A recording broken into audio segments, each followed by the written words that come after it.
One of the newest pieces of propaganda coming out of China this very tense season in Ladakh actually came out just this morning. And it was a video that I'm going to show you in a short while in a report showing their tanks beating our tanks. That's what they wanted to show. And it carried a very threatening message saying Indian tanks will stand no chance against the Chinese tanks. Well, in a moment you'll see that report. But before that, I want to show you how tanks are deployed in Ladakh right now. There are lots of battle tanks deployed in Ladakh. That's one thing that's absolutely certain. You've got everything from India's T-72 tanks. You've got Chinese T-15 tanks on the Spangur So bank. This is just south of Pangong. Many more tanks are being added with each passing day. In other places like Rechinla, there are T-90 tanks that have rolled up very close to Chinese positions. Similarly, Chinese tanks have also rolled up, tried to dislodge Indian posts from the dominating heights in eastern Ladakh. You've got T-90 tanks also in Depsang. You've got T-15 tanks also in Depsang. You've got T-88 tanks of the Chinese also there. And you've got Indian T-90 tanks. So lots of jargon sounds like, but it's not. There are lots of tanks deployed. That's all you need to know as you watch this report, because this makes it very specific. Propaganda is one thing, but this takes warmongering to an all new level. Take a look.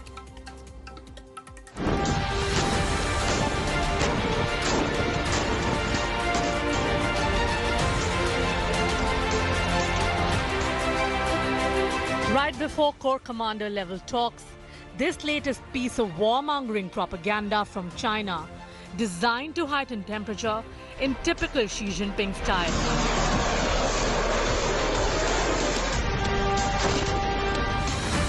But hidden in this aggressive image, which explicitly claims to depict tank-destroying exercises in Tibet, is an admission of something else. A powerful indicator that the Chinese have been spooked by Indian tank movements in eastern Ladakh. Let's try and decode why the Chinese would fire such an obvious and specific propaganda bullet, illustrating the destruction of tanks.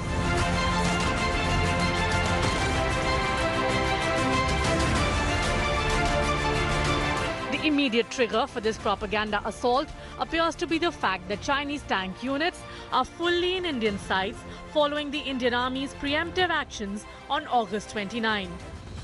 Chinese Type 88 tank units are now within line of sight from dominant heights now held by the Indian Army.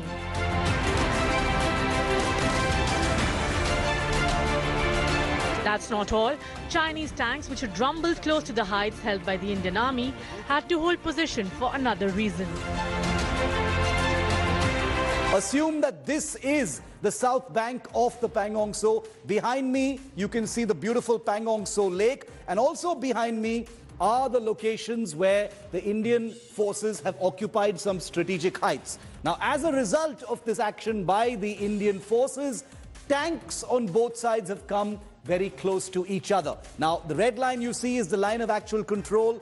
You can see Chinese tanks which have been stopped in their tracks by decisive Indian force action, but there are also Indian tanks that are already deployed in the plains of Chushul that have been lying in wait, as a result of which just 9.5 kilometers separates tank groups on both sides. And anyone will tell you that 9.5 kilometers is a mere nothing when it comes to tank warfare. In northern Ladakh, Depsang Plains area, a big Chinese build-up in Aksai Chin has forced the Indian Army to deploy armoured vehicles in a big way in this area, including an entire T-90 tank regiment. This too appears to have caught China's attention and possibly foiled attempts to mount more hostile actions in this very sensitive sector. The tanks being wielded by the two Chinese in eastern Ladakh is now well known. But the Chinese are clearly looking to up the ante. While China deploys the Type 15 light tank and the older Type 88 main battle tank, India deploys the T-72 and the more capable T-90 Bhishma, its mainstay in the armoured corps. War isn't a video game and must never be treated as such.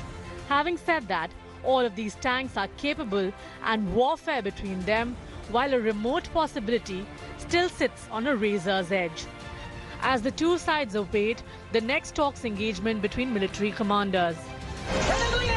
Tank commanders on the frontier will be exercising maximum caution in the face of non-stop provocation. With Shiv Arur, Bureau Report, India Today. And remember, none of this is a video game, none of this is a joke. It's an extremely serious business. There are men risking their lives on the frontier as China tries to ratchet up these tensions. They've put out a video showing them destroying tanks as part of an exercise as an obvious threat to the Indian army. Take a look at the kinds of tanks that are deployed there. This is just purely for your information. There are Type 88 tanks that are being deployed by the Chinese. There are T-90 tanks that have been deployed there by the Indian Army. There are Type 15 tanks that have been deployed there by the Chinese Army in different places, including in South Pangong. And there are T-72 tanks also deployed by the Indian Army. So at least four different types of armored tanks have been deployed in this area.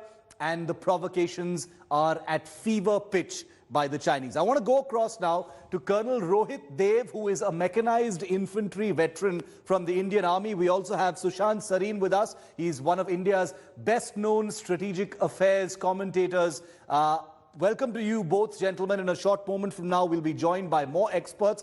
Colonel Dev, coming to you first.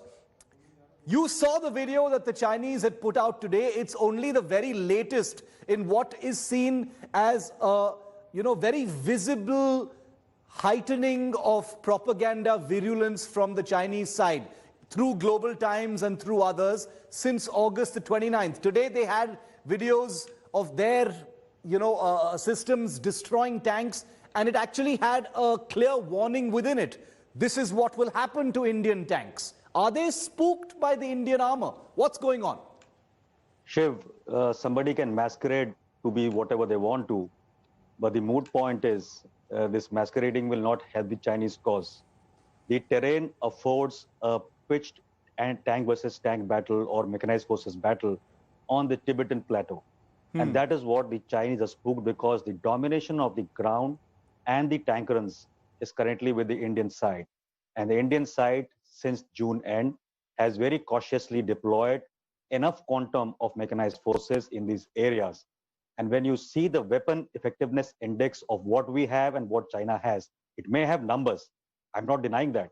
But the weapon effectiveness index, which is in our favor, coupled with the capability to drop BMPs, ICVs on C-130s into the Tibetan plateau, with the attack hepters array which we have got there, which have been flying there for the last 3.5 months, I don't think so.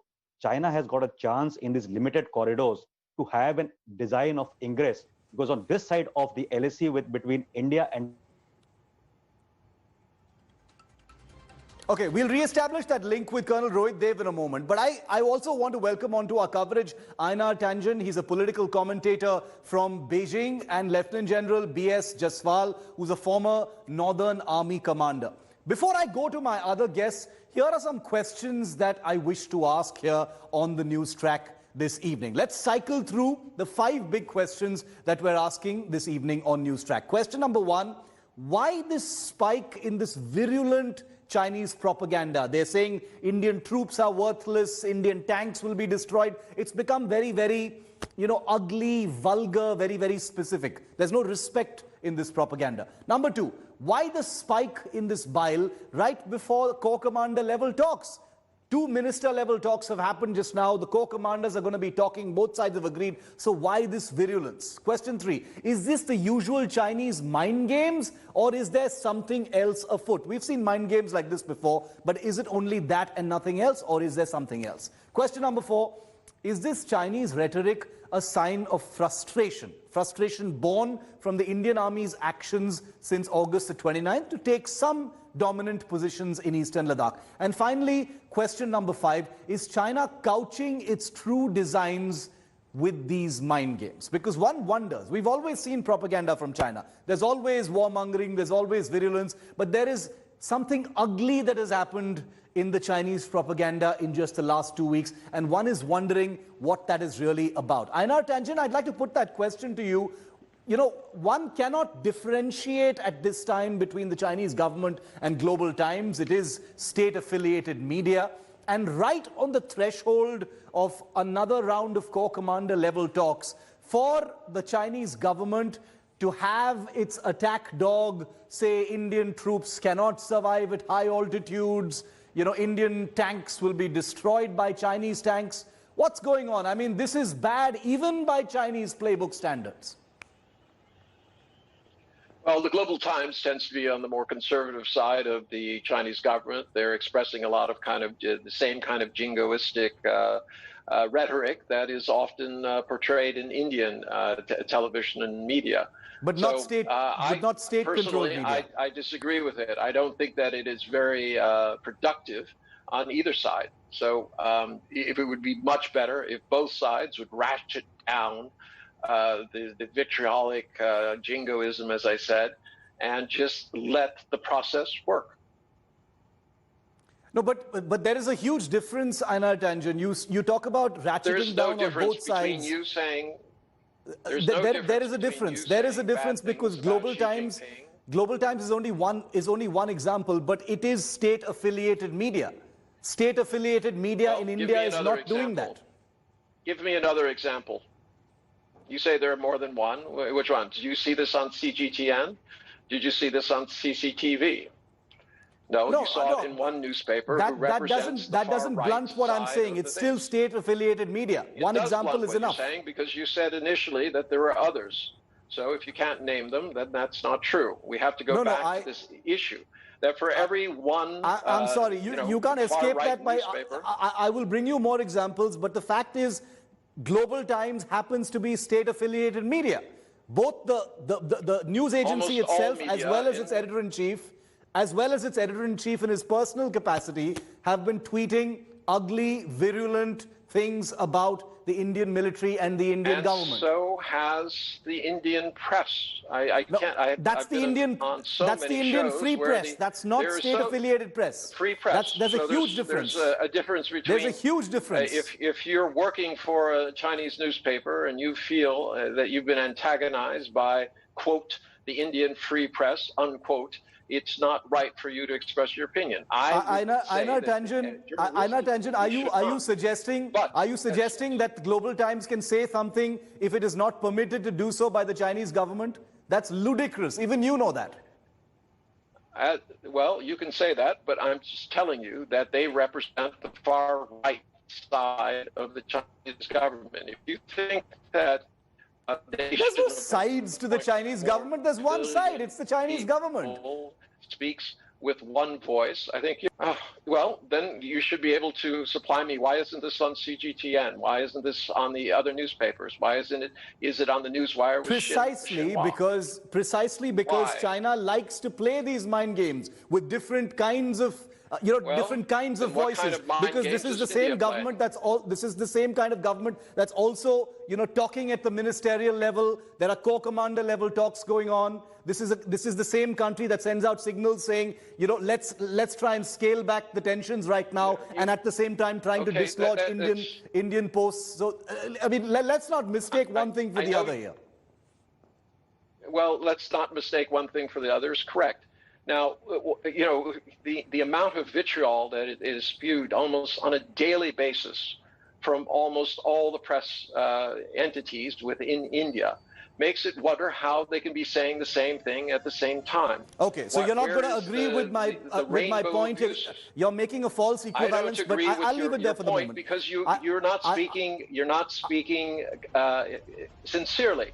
You say that it is the right of the free press to denigrate the Chinese, but you don't like it when somebody in China speaks back. Why is that? I'm not saying that. I'm not saying. Why can't they have a voice? There is a huge difference between the free press and state-controlled media, because when the Global Times says it, it means that the Chinese government is having it said through a mouthpiece. No, I don't. Let's leave that point aside because we're going around in circles. I want to bring in the others as well. Sushant Sareen, there appears to be a heightened level of virulence since August the 29th. Specific words from the Chinese press, Global Times mostly, about tanks being destroyed, about Indian troops not being able to survive at these high altitudes. What do you think? Look, there are a couple of things. Personally, I don't take global times seriously at all. Shiv, even during the Doklam crisis, we saw the kind of nonsense this editor, I don't know how he's become an editor, what kind of connections he has, what his USP is. But, he's a palpable idiot. But the point is that he's there and he does this propaganda.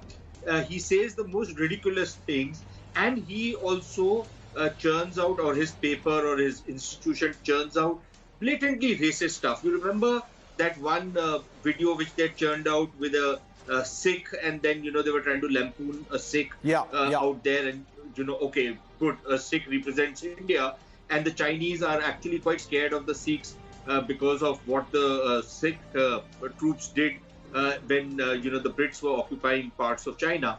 But having said that, you remember all that propaganda he did. How did the whole thing end? So I take whatever Global Times says with a pinch of salt. I agree with what you are saying, that yes, they, because most of us don't read People's Daily, most of us don't read the other Chinese language thing. So our go-to option is Global Times, and I think that is what Global Times circulation is probably much more in India than anywhere else in the world. At least the eyeballs which they get. So to that extent, they use it for propaganda purposes. And yes, to the extent that you start taking it seriously and it starts affecting you, I think, it kind of serves their purpose. Of course, I don't see how a lot of us take it. A lot of us actually laugh at it. A lot of us, actually junk it. A lot of us don't even take it seriously. But that is as far as the Global Times is concerned. The rest of the videos and other stuff which they are churning out, and that kind of stuff, suddenly they come out with exercises in Tibet, and that's not just the Global Times, it's the other Chinese media also which comes out. They're not as vitriolic, they're not as vehement as Global Times, but nevertheless, I think the message which they're trying to give is that China is a far superior thing, power, the military is really clued in. Look, we are giving hot meals to our soldiers in all those fancy drones and all of that. Those are kind of things even we can show. What's the big deal in that? And maybe we need to start doing it. As I think the AGDPI did come up with a couple of videos which are pretty impressive. They showed paratroopers, jumping into the hills and all sorts of other stuff they showed, which is also effective. So that kind of propaganda can go on. Actually, the bottom line is, what happens if a shooting match starts? And that is what will tell you whether the Chinese are up to the mark or not. Until then, even Hollywood makes films, Bollywood makes films, I'm sure Chinese make all sorts of films. That's okay. That's part of the game. That's part of the psychological warfare, information warfare that happens all the time. But I think we should be a little circumspect about how seriously we take the Global Times. Okay, fair enough. We should be circumspect in terms of how seriously we take the Global Times, just as China needs to be circumspect about certain warmongering that is perceived to be happening in the Indian free press, as Ainar Tangent said. Mr. Tangent, in the midst of such virulence, you're saying that it's happening in the Indian press. The Indian press has, eyes fixed on the Global Times, which I repeat is state-affiliated media. Are, discussions going to be allowed to happen? Because like I said, there is going to be another round of military-level talks right now, and it's difficult to ignore the atmosphere that has been created by outlets like Global Times. Well, as you pointed out, this is the virulence is on both sides. For the Chinese, they take things very literally. So when they see so many news outlets in India saying things that we're going to teach China a lesson, we have our Mirage fighters in charge, we will not be toyed with, we will be respected, we will take strategic areas, we will force China to retreat, we will not be bowed. I mean, this kind of, this is silly. This is kind of things that I would expect of, 11-year-olds on the playground, basically making boasts about how they're going to beat the other guy up. We are adults. There is no point in having any kind of physical showdown. Body bags are not victories. They don't confer honor. All they do is tragic loss to the families of those involved. So at this point, I think it would behoove both sides to tone down the rhetoric.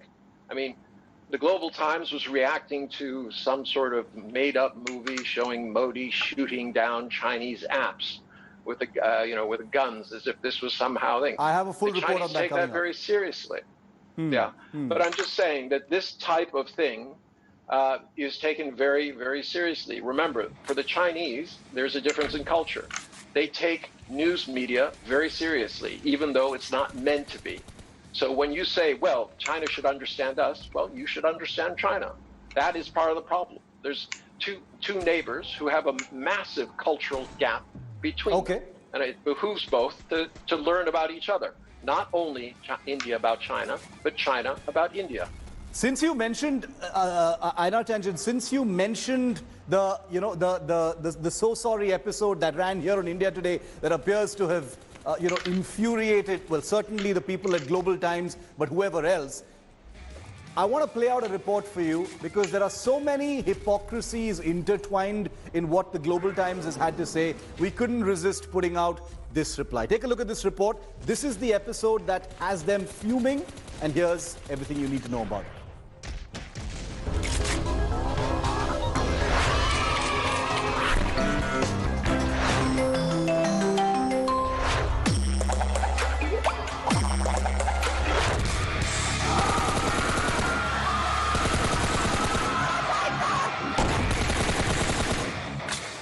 What a time to be alive.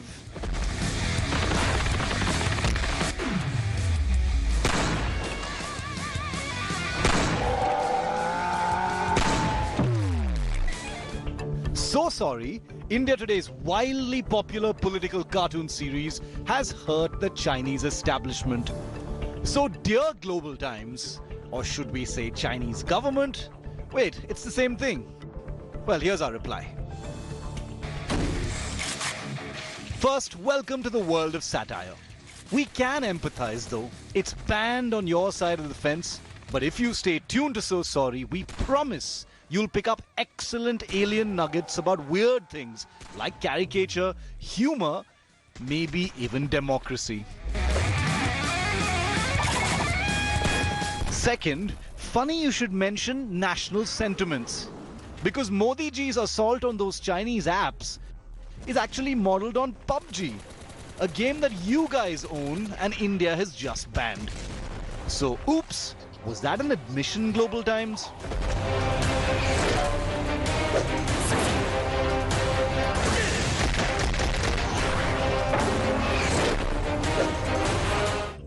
Third, Twitter is sort of banned in your country, isn't it? But then who said state-owned media doesn't have what you deny your own people? Speaking of Chinese national sentiments. To reveal the global investigation that exposed the detention camps for them in China's Xinjiang. Is called the greatest genocide of the 21st century. Fourth, while we're thrilled you've joined the massive and growing So Sorry viewership base, we hope that your interest in terrorism will also bring you to our coverage of the Uyghur people on your land. And finally, guys, we've been telling you this for a while now. India today is not the India of 1962. Enjoy, and really, we're so sorry.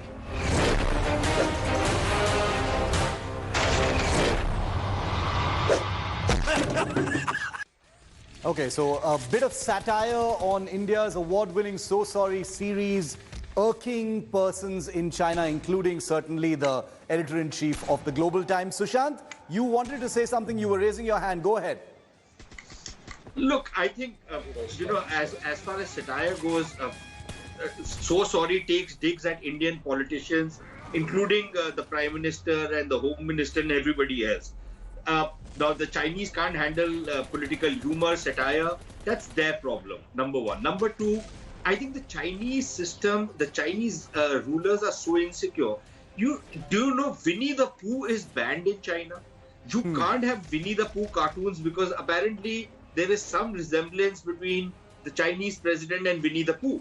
And there was this cartoon of the Chinese president and Barack Obama walking together, and somebody juxtaposed it against one of the Winnie the Pooh cartoons. And suddenly Winnie the Pooh as a cartoon series is banned in China. Now, what does that tell you about? I don't think it has anything to do with Chinese culture. I think it has something to do with the insecurity of the Chinese ruling party, of the Chinese, the cabal which rules China. Because frankly speaking, if you go by what culture is, I think there are remarkable similarities between Indian and Chinese culture in our daily lives. The way we interact with each other, with our parents, with our friends, the way we invite our guests, the deities we worship, all of it, there are remarkable similarities. So for them to say that, our cultures are very different, the cultures are the same, but you have a really messed up political system where there is this party, this clique of people which actually brutalizes its own people, which stifles dissent, which actually carries out genocide against people, especially in some of the fringe areas like Xinjiang and others, in Tibet, for example.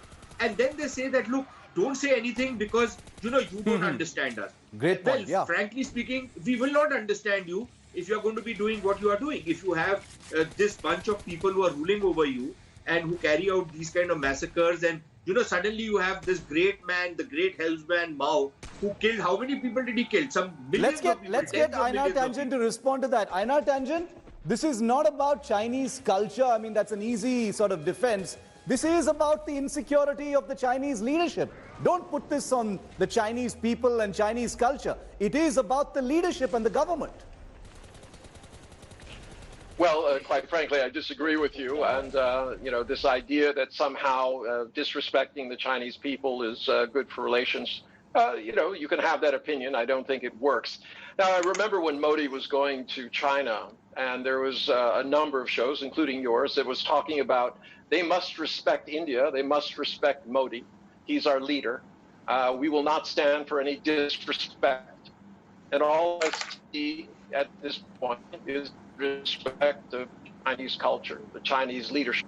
It's interesting. It's always easier. There's no disrespect of Chinese culture. Other people, but it's there is no disrespect of Chinese culture. I know. Now, in terms of, listen. I mean, what do you know of Chinese culture? When were you last here? How many years did you spend here? How much have you studied? Do you know the language? What if somebody from China came to India and started leveling the same kind of broad generalities, making caricatures of Indians and saying, oh, Indians don't understand this and that, they're not cultured. You've sacrificed the Chinese people to protect the insecurities of the Chinese leadership.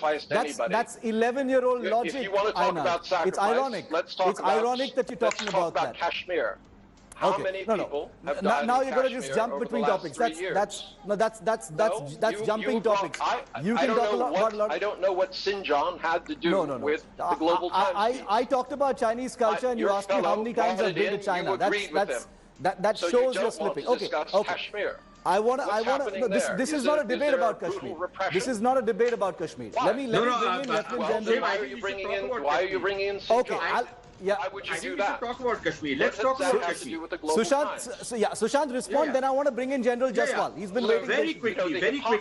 Quick somebody point. who claims to be an American, but actually behaving like an advocate of the Chinese.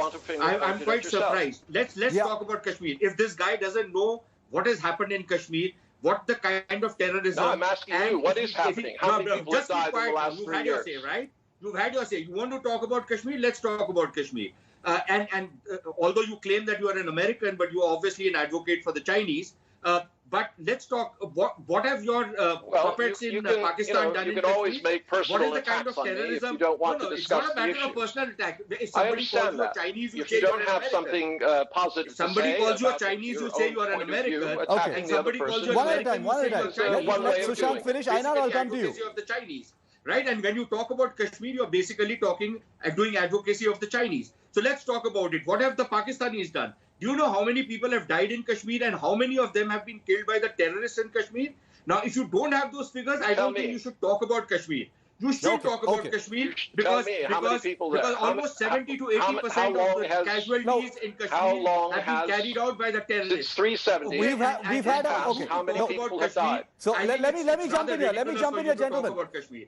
Gentlemen, let me jump in here. Sushant's responded to you, but this is not a debate about Kashmir. Since you mentioned it, Sushant had a right to Then respond to why that. did you General bring- Jaswal, why did you bring no, up no, no. I'm Xinjiang? sorry. No, that is, it's part of the You brought up conversation. You Xinjiang, talked about right? Chinese culture. You talked about Chinese culture. State-affiliated didn't media talk about accused Xinjiang. the You Indian. did. State-affiliated media accused India of indulging in terrorism, or the Indian Free Press of indulging in what does terrorism. Xinjiang have to do with We state-affiliated merely media? showed a mirror Said to back you at that you. they Einar rejected Tangent, your Einar cartoon. Tangent, no, I'm sorry. We showed the mirror back to you. If that's unpalatable to you, I'm going to have to go to the next guest. General Jaswal, what do you make of this current atmosphere? What do you make of this current atmosphere, the virulence of the propaganda? You've heard the Chinese gentleman speak as well, and this happens right before the Corps Commander level talks. I want to bring it back to the ground for a moment here. General Jaswal. Yeah. First of all, psychological warfare is a very important element of military strategy of China. And that's the reason it has got psy-warfare units as part of the organization. Now, as far as the government is concerned, Global Times undoubtedly has been the mouthpiece of China as far as psychological warfare is concerned. I would like to quote, even in 2008 or so, was it? Yes. That's a time Global Time had said that time has come to break up India into 20 smaller states so that India is destroyed. This is the kind of rhetoric, which starts off with Global Times. Now, I will also go back to 62 war, how psychological warfare is played. Way back in March 62, the first statement which came out from China was, don't play with fire. They were threatening India. In August, it said, don't play with fire, you will get burned.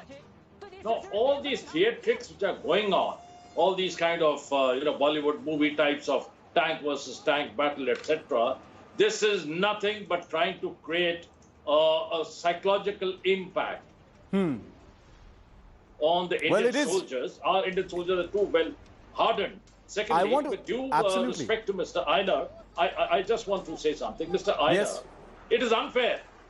If China says something to India, we are supposed to absorb it. If we respond something in our defense, well, China is supposed to take it very seriously. That's your viewpoint. I don't think countries deal that way. Everyone takes his honor, his country's honor very seriously. It has been the fault of China that it's got a philosophy of the palm and the five fingers, of which Ladakh is one of them. And as part of that philosophy, it has come in now, and now it is saying, oh, I'm a holy cow. No way. I have been to China for 14 days on official visit, and let me assure you one thing. I went to Inner Mongolia for a huge exercise which was there as an observer, as part of the delegation. Well, the kind of tactics, the way that armored formation was being used out there, the present Army Commander, Northern Command, was the defense attaché out there, General Joshi. He was a colonel, I called him. I said, if this is the way they are fighting, I think it is a hell of a low level of tactical thinking. Another DA from another country, he came, I wouldn't name the country, he says, Joe, that's what now General Joshi, if this is the way the Chinese are going to fight with the armored formations, you need not fear an enemy. That sums up the entire, this psychological warfare which you're trying to portray out there. Okay. Let me tell you, we have got distinct advantage in Ladakh as far as mechanized warfare is concerned. Okay. Let China. I just want to pick up on one of those anything. the important point, as far as advantage or disadvantage, that may be for a separate day, but about the things that have been said on both sides and the way the other side is receiving it. Would you like to answer that, Einar? General Jaswal says, you know, you sort of talk about how the Chinese people take things very seriously. What about India? Do you think India doesn't take what China says seriously and doesn't get offended by the things that the Chinese say? Yes, I would say. I mean, the Chinese, the Indian press does not take anything very seriously in terms of what China says. I would argue, and that the general is right, both sides should take what each side says very seriously. Now, you like to say it's a free press. They can say anything they want, all right? And that's fine. But for the Chinese, that does not translate well. They're used to a press which says what the government wants them to hear. Now, the Global Times, remember, is not aimed at the internal audience. It's aimed at the external audience, right? They get angry just like you get angry, and they respond. Unfortunately, this is not the right approach. A tit for tat will get you nowhere except more tit for tats. So at this point, it's time to break the cycle, start having adults in the room, discuss how to solve this, as opposed to how to ratchet up feelings and try to justify it. Sushant Sareen, is that going to be possible right now? I'm not even going to get into, you know, who's perhaps more to blame for this current atmosphere.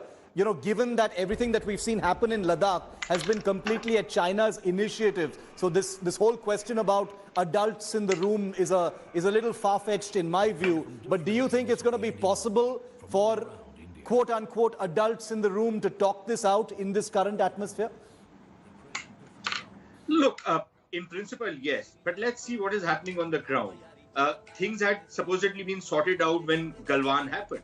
You kill 20 people and then you expect that everybody in India is going to keep quiet because, you know, 20 people died and you keep quiet about how many of yours died, but that's okay. That is your system. You want to hide it, good for you. But you don't expect, now you will say, why did the Indians even mention that 20 people had died, had been brutally done down by the Chinese before they were given a taste of their own medicine? You could very easily say that, you know, you should have kept quiet about it, but that's not what we do. We would celebrate the supreme sacrifice that the soldiers made for the country. If you don't want to do it, that's your problem. But the fact of the matter is, who started it? And it's very important about who started it. And for the Chinese to then say that, you know, let's talk about it as adults in the room. You talk about something as adults in the room, and then on the ground you try and do something sneaky to change facts on the ground. How does that work? How many times do you think we are going to fall for that nonsense time and time and time again? Your president comes out here, you know, there is a sense that both countries are going to move forward, and then suddenly you hear that while he's out here, the PLA starts moving in and starts encroaching upon Indian territory. What do you expect us to make out of what you say as adults in the room and what you do as puerile fellows on the ground? How do you expect us to react to it? Do you expect us to keep quiet and keep turning the other cheek as many of your other smaller neighbors are wont to do? How does that work? It really, I have time for one last question, Ainar Tangent. It goes back to that. You know, it's all very well to say, you know, both sides should behave like adults in the room, but it really goes back to where this all started. And there's no doubt about where it all started. And where's that? Chinese aggression in eastern Ladakh. The continuous attempt to create I would go back a little bit further. Huge deployment. I would say the redrawing of the maps, Article 370, and senior ministers from the government on the floor of the Lok Sabha, your parliament, declaring that they will never rest until areas currently held by China, Asaki Chin, were back in the possession of India. So if you want to take this argument that everyone should take things seriously, that the government should be taken seriously, then why wouldn't the Chinese take this seriously? Why wouldn't that, in combination with the road, with the attacks on Chinese apps, in other words, why wouldn't this be taken seriously by China? In other words, it's not going to be possible to have an atmosphere for talks to actually continue in a normal manner because China does not believe it has done anything wrong. No. Nothing was done that has changed anything significantly as far as Aksai Chin is concerned, Einar Tangent. So that's a highly rhetorical argument that you're making as far as Article 370 is concerned. So I'm gonna end on that note here on Newstrack. I want to thank all of our guests because this is a story that's going to continue right through this week.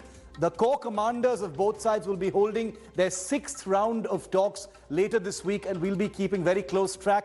All indications are that the atmosphere is not going to be conducive at all. We're taking a very quick break. We're back with much more. Kangana Ranaut and the Maharashtra government's war of words continues. In fact, it has escalated. Kangana's repeated her Pakistan-occupied Kashmir jibe on Mumbai. This even as the Shiv Sena and one of its MLAs compared the actor to a dog.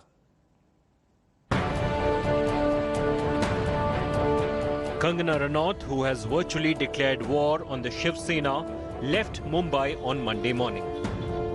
But the actor keeps firing missiles aimed at the Sena through her social media handles. Citing her office's demolition and the political statements against her, Kangana claimed her comparison of Mumbai to Pakistan-occupied Kashmir was bang on. She said the Shiv Sena had become Sonia Sena and accusing the ruling party of governance by terror. Kangana claimed Chief Minister Uddhav Thackeray was targeting her because she exposed the drug mafia in Bollywood. She alleged Aditya Thackeray has links to them.